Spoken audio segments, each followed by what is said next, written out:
Budget and mid-range phones are continuing to get better, and while Samsung has always been in this space, it has never put much emphasis on anything other than a Galaxy S series phone or a Note series phone. That's starting to change with the Galaxy A series. This is the Galaxy A50, which is the flagship of the lot, and at $350, how does it compare to the Pixel 3a, the $400 champion? Let's find out.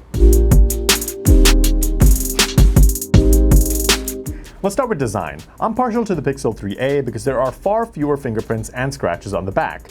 That's because it's polycarbonate. Now the A50 is plastic, but you can see just how much it tries to mimic glass, and you can see a lot more fingerprints and scratches on it. And I haven't even dropped it. I do like the rainbow and reflective colors that shine in the light, but I overall like the Pixel 3a's aesthetic more. That's subjective though, and you might like the A50 better. I do think the Galaxy A50 is a little tougher to hold though because of its thin edges on the sides, and it is larger.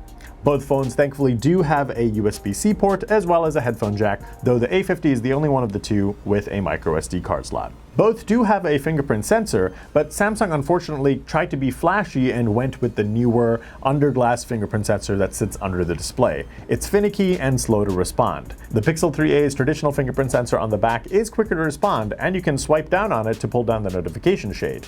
So from a practical and usability standpoint, the Pixel 3a wins out. But the A50 wins points for having the better screen. Technically, they're quite similar, both are Samsung panels, but the A50 has a 6.4-inch 2340 by 1080 resolution versus the 5.6-inch Pixel 3a's 2280 by 1080 resolution.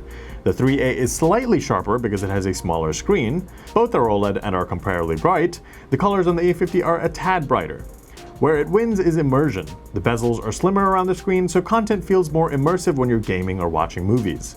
Now, if you hate notches, the Pixel 3a is probably the phone for you. It's Samsung's own Exynos 9610 with 4 gigs of RAM inside the A50, and the Pixel 3a has the Qualcomm Snapdragon 670 with 4 gigs of RAM as well. In our benchmark tests, the Pixel 3a eked out a win in 2 of the 3 tests. They are quite comparable, but in general, I found performance to be smoother on the Pixel 3a. Both phones allowed me to play PUBG Mobile on high settings for more than an hour without issues, except for the occasionally dropped frame, but they did get warm to the touch. Honestly, performance here is more than satisfactory for both phones. On the software side, Samsung uses One UI and Google uses its own flavor of stock Android. I prefer using Google services, and I like the look of Pixel software too, but Samsung's interface is a lot more customizable. There is a lot of bloatware on the A50 though, but thankfully almost all of it is uninstallable. The bigger problem here is software support, and Google has Samsung beat. The Pixel 3a will get 2 years of Android version updates and 3 years of security updates. Samsung told us the A50 will get quarterly security updates, and that there is an unscheduled plan for an OS update. That means you might get Android Q, but also maybe you might not. Android Q is supposed to launch in August, and if it doesn't get that, that's pretty sad. The Pixel 3a has the better camera without question. The Galaxy A50 may have the more versatile camera thanks to its 8-megapixel wide-angle lens, but in all my comparisons, all the photos I saw had better detail and more accurate colors on the Pixel. The A50's camera app can sometimes be a bit sluggish, but moving past that, the HDR does a decent job. It does struggle with fast-moving objects, and it's in low light where quality starts to suffer. The Pixel 3a's night sight feature uses AI to improve night photos, and the quality is often significantly better. There is a 5-megapixel depth camera on the A50 for live focus shots, which is what Samsung calls its portrait mode, and while it does a decent job of accurately outlining a subject, images can look a little too processed.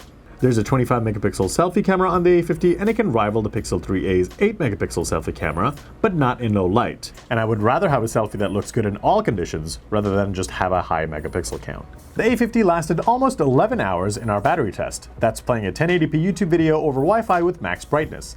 The Pixel 3a, on the other hand, only lasted a little over 9 hours. The difference isn't too great, and that's similar in real-world usage. The A50 did last a little bit longer, but both these phones can get you through a full day of use. The Galaxy A50 cost $350, $50 less than the Google Pixel 3a, and the reasons to go for it are if you want a micro SD card slot, a more immersive screen, a slightly better battery life, or that versatility of the wide-angle camera. It's only available at Verizon and Sprint at the moment, and it's a strong phone, especially if you can find it at a discount. I'd still recommend the Pixel 3a over it though. The better user experience, the better camera, and the fact that you get fast Android updates give it the win in my book. Hey everyone, thanks for watching. If you have any thoughts on the Galaxy A50 or the Pixel 3a, leave it in the comments. Otherwise, like, subscribe, hit that bell for notifications, and head to digitaltrends.com for more.